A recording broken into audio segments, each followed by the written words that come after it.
पाकिस्तान की तरफ से फायरिंग। कुपवाड़ा पुंछ में पाकिस्तान की तरफ से फायरिंग की गई है। पाकिस्तान सैनिकों ने बनाया रिहायशी इलाकों को निशाना। पाकिस्तान की ओर से गोलीबारी में 15 की मौत और 43 घायल हुए हैं। वहीं भारतीय सेना ने मुंहतोड़ जवाब दिया है।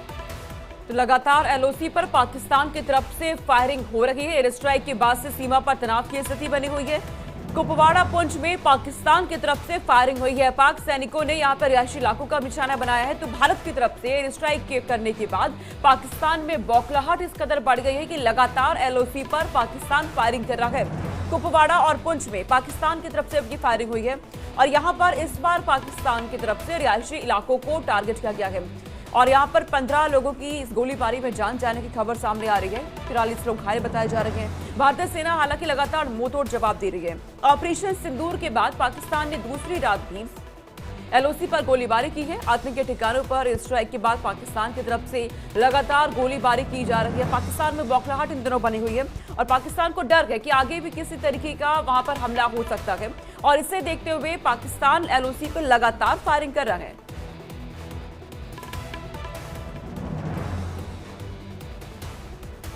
और इस वक्त की एक और बड़ी खबर सामने आ रही है। पुंछ में सीमा पार से लगातार फायरिंग हो रही है। फायरिंग से इस दौरान खबर ये सामने आ रही है कि भारतीय सेना का एक जवान शहीद भी हो गया है।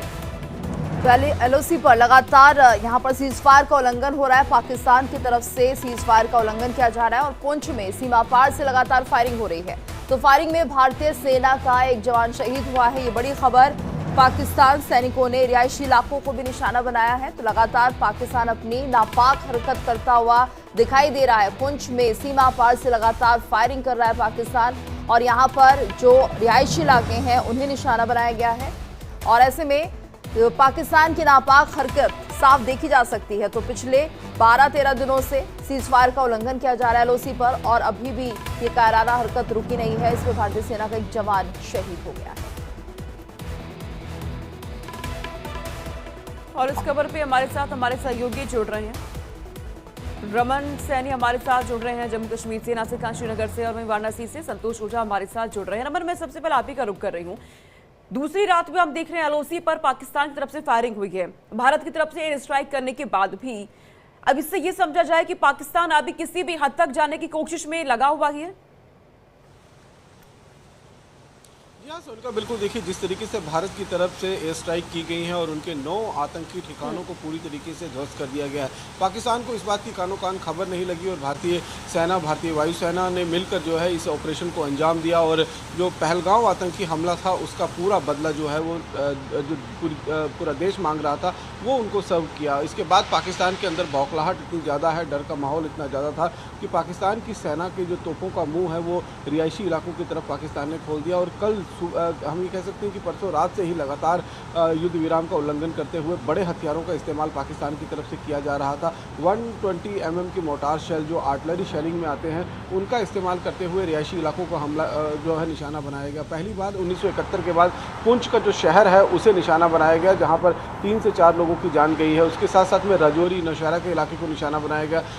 जो कश्मीर घाटी का इलाका है वहाँ पर उड़ी और कुपवाड़ा का जो टंगधार का इलाका है वहाँ पर हैवी शेलिंग जो है वो पाकिस्तान की तरफ से की गई। कुल मिलाकर 15 लोगों की जान जो है पाकिस्तान की इस नापाक फायरिंग में हुई है और करीबन 43 लोग जो हैं वो घायल हुए हैं जो अभी भी अस्पताल के अंदर अपनी ज़िंदगी और मौत से जद्दोजहद करते हुए नजर आ रहे हैं। तो ये पाकिस्तान की बौखलाहट ही है। जिस तरीके से लगातार सीमा पर युद्ध विराम का उल्लंघन हम देख रहे हैं कि 22 तारीख से निरंतर तौर पर किया जा रहा है और कल तो इंतहा ही हो गई क्योंकि आतंकी ठिकाने हैं उनको पूरी तरीके से निस्त नाबूद कर दिया है भारतीय सेना ने, भारतीय वायुसेना ने। तो उस करीबन 6 बजे के बाद जो है वो फायरिंग फिलहाल रुक गई थी और बीती रात जो है अभी तक जो जानकारी मिली है किसी भी सेक्टर में, चाहे वो पुंछ का इलाका हो, चाहे राजौरी का इलाका हो, अखनूर हो या फिर इंटरनेशनल बॉर्डर का इलाका हो या फिर जो नॉर्थ कश्मीर का इलाका है कुपवाड़ा और बारामूला, वहाँ पर अभी तक किसी तरीके की कोई अप्रिय घटना या फायरिंग की सूचना जो है वो नहीं मिली है।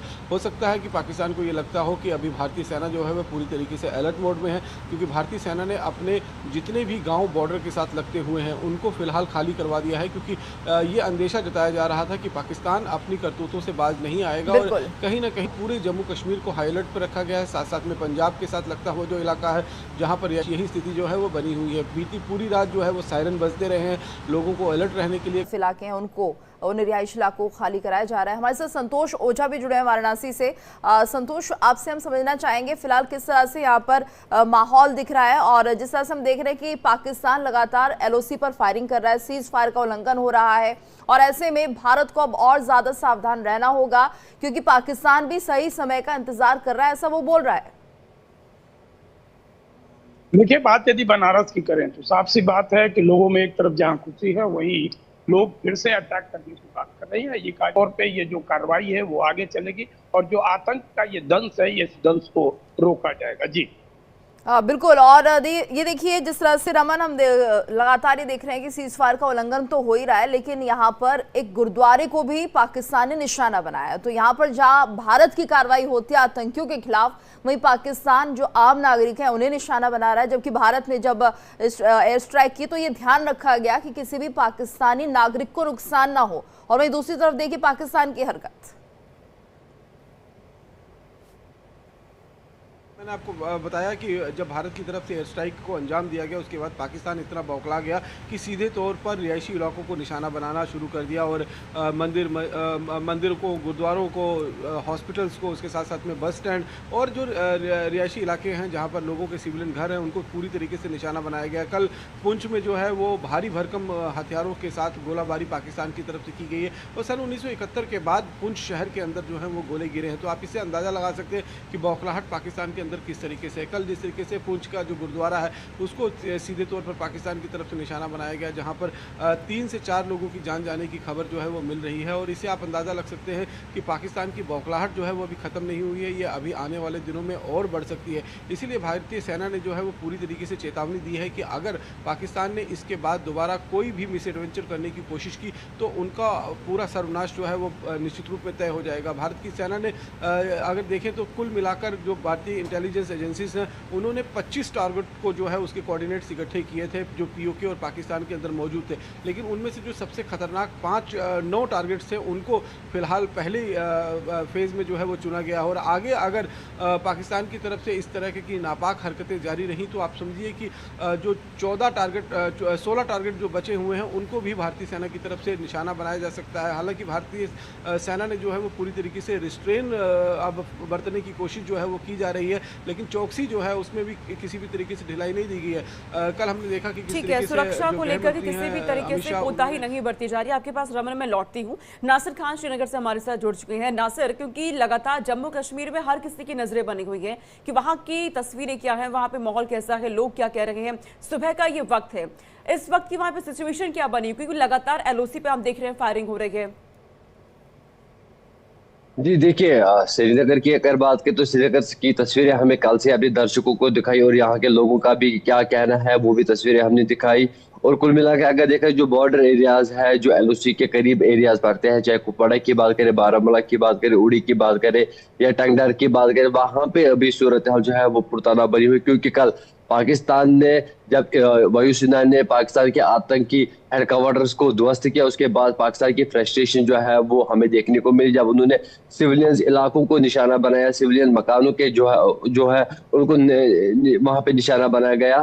तो वहां पे कल सिचुएशन थोड़ी सी टेंसी, उसके बाद जो है वहां पे सब लोगों को जो है वहां से निकाल के सेफर प्लेस पे उनको जो है मुंतकिल किया गया। कुल मिला के अगर देखा श्रीनगर में कल पूरी दुकानें खुली थी, स्कूल कुछ खुले थे, एग्जाम्स जो है श्रीनगर के जो सिटी में स्कूल है वहां पे एग्जाम हुए, बिजनेस हब्स जो है वो खुले थे, ऑफिस की अगर बात करेंगे तो वो खुले थे। फिर जब लोगों से हमारी बात हुई तो लोगों का यही कहना है कि भारतीय सेना, वायुसेना और केंद्र सरकार की तरफ से जो ये कार्रवाई की गई ऑपरेशन सिंदूर के तहत, ये काबिल तारीफ है। हम इसमें भारतीय सेना, वायुसेना और केंद्र सरकार को सराहते हैं। इसके साथ साथ आप देखते हैं शहीद आजम हुसैन के बाप या उनके भाई जो है उन्होंने भी कल जो है केंद्र सरकार के साथ साथ वायुसेना को भी जो है इसका शुक्रिया किया। उसके साथ साथ जितने भी यहाँ के लोग हैं, कल यहाँ पे भी क्लॉक टावर के पास यंग युवा जो है कश्मीर के वो आए, तिरंगा लेके वहां पे आए और काबिल तारीफ का इवेंट जो कि ऑपरेशन सिंदूर है इसकी तारीफें की। और कहीं ना कहीं अगर देखा जाएगा यंग युवाओं की जो सोच है वो 2019 से हमें बदलती हुई देखने को मिली। उसे सबसे बड़ी एग्जांपल जो है वो 23 अप्रैल से लेकर 28 अप्रैल तक हमें लाल चौक के सड़कों पे मिली। वो श्रीनगर के कोने कोने के, कश्मीर के कोने कोने सड़कों से मैं वो हमें तस्वीर मिली जब यहाँ के लोगों ने, यहाँ के रीजनल पोलिटिकल पार्टीज ने, यहाँ के बच्चे ने, यहाँ की महिलाओं ने, यहाँ के पुरुषों ने डिमांड की आतंकवाद पे तो कश्मीर में भी जिस तरह से ना सिर्फ विरोध किया गया है, उससे पता चलता है कि जनता में कितना गुस्सा था इस हमले को लेकर। और ऐसे में ये भी खबर सामने आई कि तकरीबन 70 हाइडआउट्स पता चले हैं कश्मीर में। किस तरह से एंट्री लोगों ने की, कैसे सारे लोगों ने मदद की, वहां पर लगातार ये जो आतंकी थे वो उनका सामान मिला है, खाने पीने का सामान, कंबल, दूसरी जरूरत की चीजें। अंदाजा आप लगा सकते हैं कि अगर 70 हाइडआउट्स इन जंगलों में थे तो कितने लंबे समय से इन्हें मदद मिल रही होगी। और दूसरा ये कि उसमें मिलिट्री हेल्प के बिना वो संभव नहीं है, यानी मिलिट्री का भी साथ था। जी देखिए, ये बिल्कुल सही बात है कि लोकल युवाओं के बगैर आतंकवाद कश्मीर घाटी में नामुमकिन है। जब तक लोकल का साथ नहीं होगा तब तक पाकिस्तान से आए हुए आतंकी कश्मीर में कुछ नहीं कर पाते हैं। लेकिन उसके बाद जब हमने देखा कि OGWs में शिकंजा कस सकते हैं 2019 के बाद, जब हिजबुल मुजाहिदीन टेरर आउटफिट का कमर तोड़ी गई, जब रीढ़ की हड्डी तोड़ी गई उनकी, तो हिजबुल मुजाहिदीन का नामो निशान जो है कश्मीर घाटी में खत्म हुआ। उसके बाद एक और आतंकी संगठन ने जन्म लिया, TRF, जो ऑफशूट है लश्कर तैयबा का। लश्कर तैयबा का जो कमर है वो रीढ़ की हड्डी वो भी तोड़ दी गई। उसके बाद TRF वालों ने क्या किया, TRF वालों ने जब ऑफशूट बनाया गया तो उन्होंने सिविलियन लोगों को, निहत्ते लोगों को निशाना बनाना शुरू किया। एक तो उसमें नॉन लोकल से टारगेट किलिंग, उसके बाद उन्होंने स्कूल प्रिंसिपल या कश्मीरी जो लोकल्स है उनको निशाना बना। लेकिन उनकी भी कमर जो है वो टूट चुकी है। अब आखिरी फेज में जहाँ जो आतंकवाद कश्मीर घाटी में है, 1 से 2% ऐसे भी लोग हैं अभी जो आतंकी सोच रखने वाले, लेकिन उन पे भी शिकंजा कसा जा रहा। हमने देखा 22 अप्रैल 2025 के बाद से लेकर अभी तक OGWs या टेरर सिंपैथाइजर जो है, टेरर एसोसिएटेड जो है, उनके घर पे छापेमारी हो रही है। उनको जो है कहीं को PSA के तहत बंद किया गया और कहीं को डिटेन भी किया गया। कुल मिला के अगर देखा जाएगा इस पे कारा प्रहार किया जा रहा है। और आने वाले समय में एक बड़ा नेक्सस जो है आतंकवाद और अलगाववादियों का, ऐसी सोच रखने वालों का, वो बेनकाब होगा। उनको जो है कड़ी से कड़ी सजा जो है दी जाएगी, क्योंकि उसकी डिमांड जो है आज एक आम कश्मीरी भी कर रहा है कि आतंकवाद को अगर खत्म करना है तो पहले स्लीपर सेल्स, OGWs या लोकल्स है, पहले उनकी कमर तोड़नी है, तो उसके बाद जो घर में ही लोग ऐसे छिपे हुए हैं और इन आतंकियों की मदद कर रहे हैं, उन्हें पहले ढूंढ निकालना और कम से कम उन्हें ये समझाना, बताना कि इन आतंकियों की मदद कितनी खतरनाक साबित हो सकती है, वो बहुत ज्यादा जरूरी है। आप सभी हमारे साथ बने रहिए।